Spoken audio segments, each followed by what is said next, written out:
Good morning. So guys, ito yung first harvest natin. Hindi ko na na-video kanina yung umpisa kasi pag uwi ko, kape lang, then diretso dito kami ni Mrs. Hindi ko na-video dahil siyempre kanina lobat na yung phone ko after nung matapos tayo mag-support dun sa mga naka-live sa umaga. Hindi ko napansin na doon sa pag-drive ko pa uwi hindi siya naka-charge, hindi nakasaksak maigi yung socket. So ito guys, ito yung harvestan namin sa banda rito, kita nyo sa baba. Ayan. So i-try pa naming harvestan ulit bukas. Yan, sprayan natin isang beses pag hindi umulan kasi ang dami pa ring uod. Kumbaga yung ni-spray natin na 100%, yan ang dami pa rin, lalo na dito sa banda rito. Pero dito konti, doon sa isang linya doon na tinatapos ko lang dahil umalis na si Mrs. Pumunta na siya doon mag-harvest ng patani. Bali ako na lang yung magtapos dyan sa isang linya. Ito may mga na-harvestan namin. Pero dito super. Ito nyo. Ayan. Ayan o. Ito nyo yan.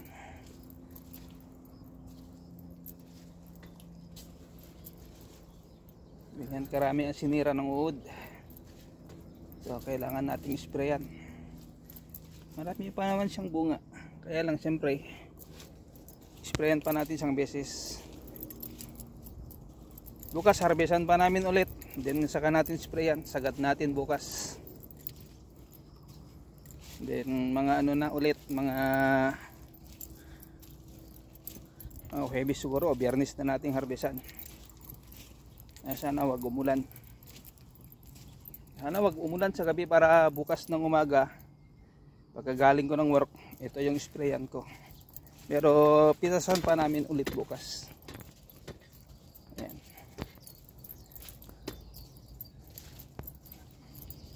Sayang nga eh. Pero ayan, ituloy natin ang harvest. Ito ako. Ayan, hanggang dyan lang tatapusin ko lang gandun. Umuwi na si Mrs. Nag-harvest na siya ng patani. Ito pala tayo sa banda rito. Hindi pa yan na-harvest. Uy. Ayan. Paupo lang tayo kasi ayan sa baba. Sa baba ang hina-harvest.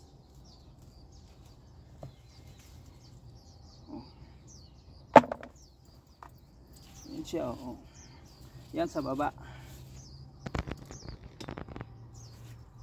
Kasi pag mababa naman yung camera natin, yan, di na tayo makita. Yan, nasa taas na lang sa konti. Yan lang, hindi tayo pwedeng malapit para medyo kita nyo ng konti. Kasi pag malapit, di nakita yung sa baba. Siya nga pala, di ko na na-live kasi nga lobat. I-live ko sana kanina kaya lang lobat.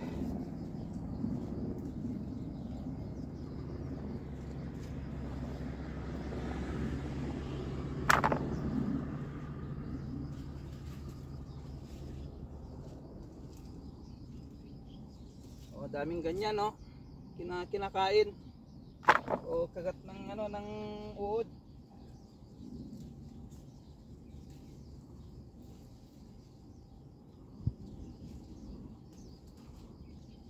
Sprayan pa natin isang beses, baka sakali makarecover ang konti. Sayang yung bunga dito sa baba Baka marami pa yan sa taas palabas. Spray lang natin para hindi siya makaakyat doon sa taas, para hindi na madala yung nandun sa taas.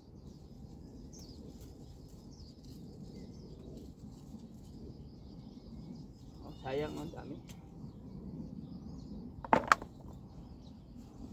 Marami rin yung nasira. Ay ng uod. Kabilaan kasi yung harvest natin. kabilaan. Oops, sana wag matumba. Nakaupo tayo sa galon, saka may gapas tayo lagi para kung sakali panangga. Saka yung mga hindi tinamaan ng grass cutter na damo, dahil siyempre alanganin tatamaan yung tanim natin, yung gulay, kailangan ding gapasin para safe ba, malinis na tignan. Siyempre kakaya naman dahil sinasama natin sa vlog. Saka for our safety na rin, kaya kailangan lagi malinis. Kasi maraming, ayan no, dyan sa gilid na yan, maraming butas dyan. Minsan may nalabas dyan, lalo ngayon mag umulan na naman. Siyempre maano na naman yung mga bahay nila dyan, mapupuno na naman ng tubig kung nandyan sila.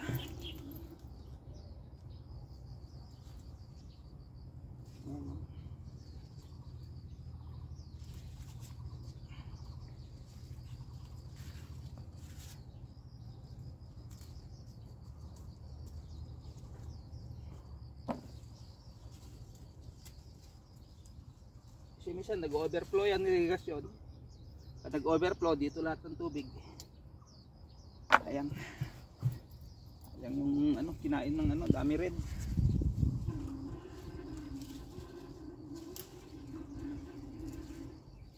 Dami silang kinakain. Saka nagbabawas tayo ng konting dahon, ayan, para wala silang ano, ayan o. Diba? Sayang yan yung nahuhulog, ano yan, may mga ano ng wood. May damages. Yun lang talaga.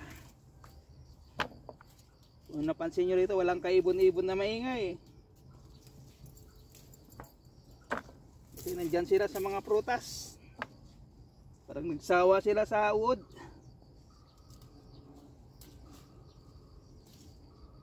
Nandyan sila sa mga anihan ng mga peach saka grapes. Eh, siyempre nag-open na yan sila ng mga net para maliwanag, para madaling mag-harvest. Siyempre kasi yung yan, nakataklob ng net, mahina, konti ang hangin. Siyempre nagmamadali, lalo na't baka ulan na naman, madali siyang ma-overripe. Eh, magbubuka, magbibiyak siya.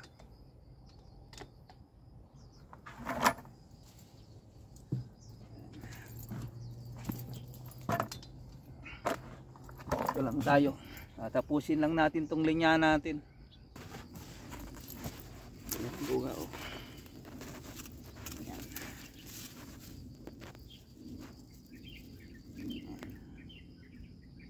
Kinain ng uod yan oh. Diba?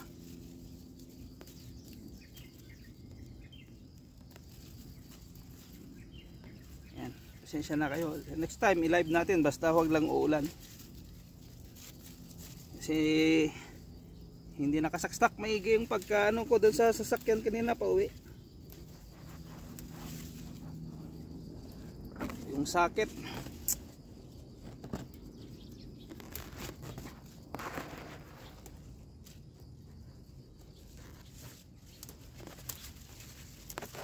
Siyempre antok na ako, kaya lang siyempre mamaya puntahan ko pa yung kakarga, iuwi ko yung pipitasin ni Mrs. Pipitas yan ng ano, isang sako na patani.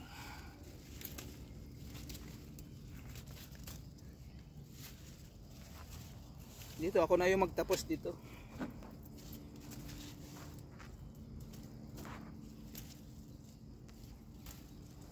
Ayan, pang another day yan, maliliit na yan. Nakisama guys ang panahon, ayan oh. Ayan, makulimlim. Kanina maaga, maaraw. Eh, kaninang mga alas 8 na, biglang nawala. Ganyan na. Kaya lang, siyempre, ayan o, kukunti ang bunga sa mga iba. Meron yung mga partes na marami. So, maliliit pa o. Kaya lang daming uod. Sayang. Konting-konting tiis lang, babawi tayo sa live. At least pag naano natin, marami pa naman yan sa taas. Yan yung mga itlog nila oh. Oh.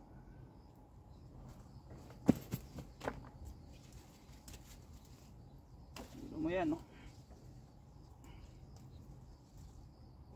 Oh, sayang oh. Oh. Butas, butas, butas. Diba? So guys, malapit nang matapos. Dito na tayo sa last lane. Ito.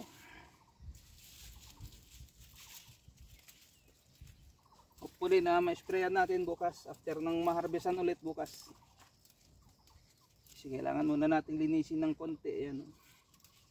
Kapitasin yung mga pwede ng ano. Kasi mga 2 days yan bago natin pitasan ulit. Pero pag umulan,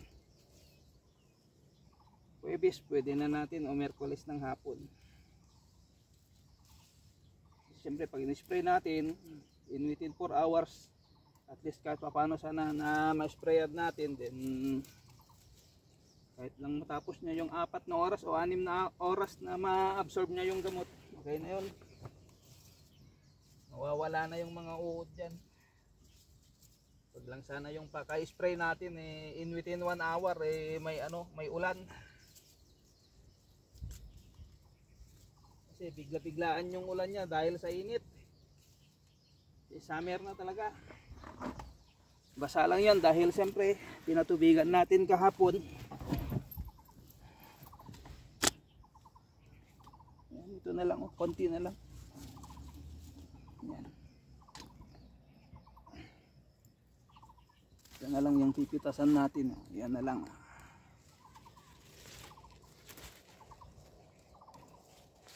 At tayo uwi na rin para makatulog. At paano naman makakaisang sako tayo. Mga nasa 40 siguro, 38 kilos yan. Kasi hindi naman puno yung isang timba.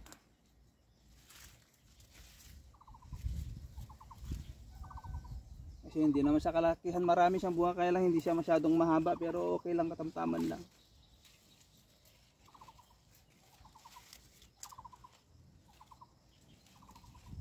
Kasi minadali natin to hindi natin mamadaliin, wala tayong daily na ma-harvest.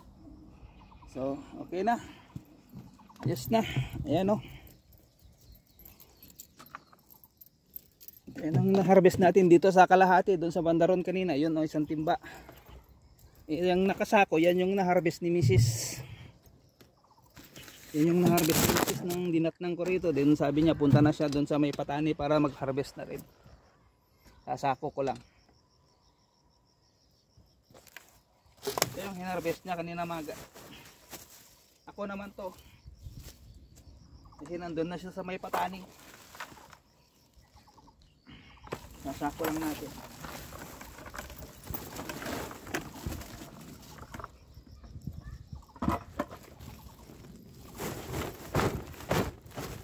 Diba? Tama-tama mapupuno.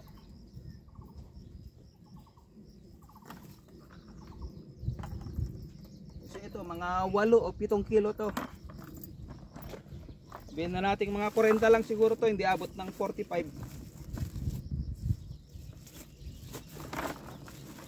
40 o 42 ganun. Kasi hindi ito puno, pag puno sigurado yung 4 na timbayan mga nasa 45.